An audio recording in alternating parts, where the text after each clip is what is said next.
Hey boys and girls!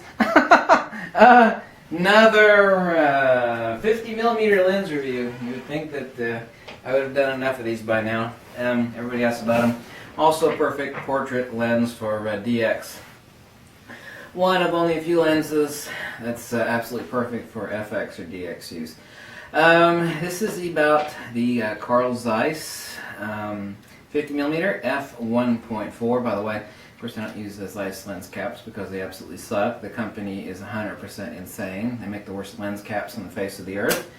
That being irrelevant, however, the Zeiss 50mm f1.4. It's a 7-element construction, incredibly heavy. It's 12.3 ounces versus 8.6 or something ounces on the 50mm f1.4 Nikkor. So they're both 50mm lenses, 7 elements.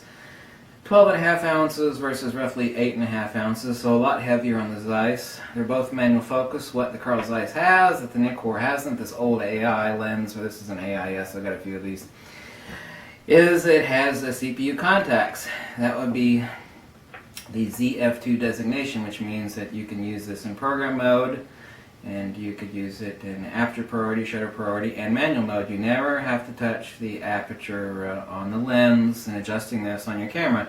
You adjust the aperture via the sub-command dial. This lens is absolutely exquisite. Now, let's talk about what else is obviously the difference. I'm talking about 6.25 new here versus like 450 used for the Zeiss 50mm Planar 1.4. Compared to roughly about $120 for a minty old AIS Nikkor.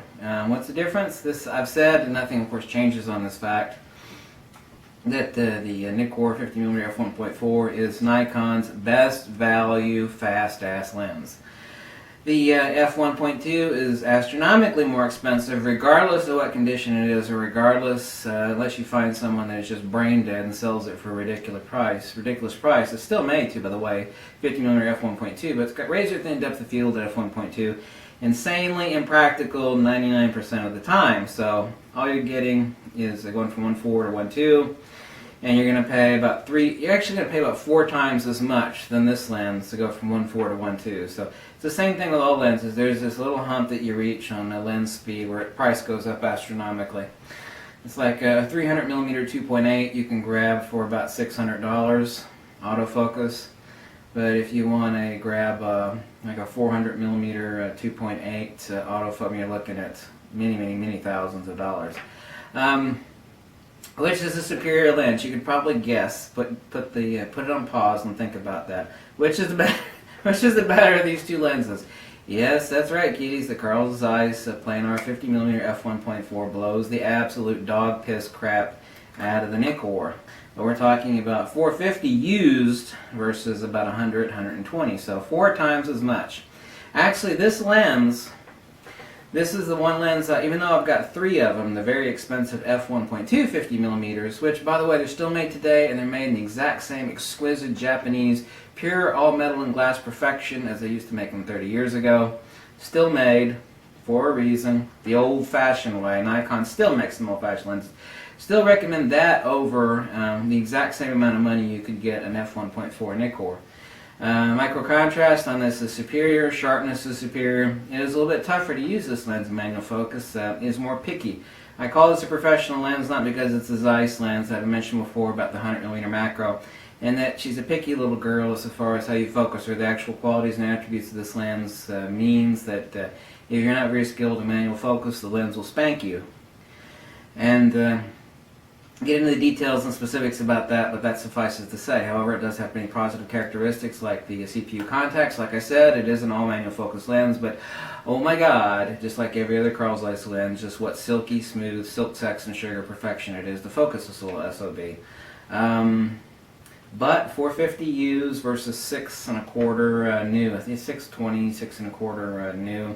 At $620, it's rather expensive for a 50mm lens, but you know, it's a lens that will last you a lifetime.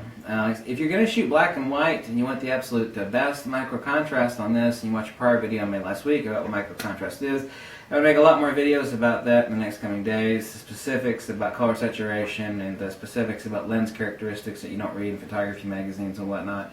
We differentiating out resolution versus saturation, contrast, and other attributes and whatnot, things that people find interesting. And very useful and important too, by the way. This lens is the one to get.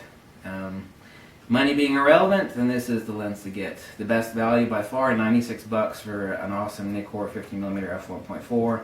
Unquestionable. But if you want the f1.2, like I said, you're not going to use it hardly ever.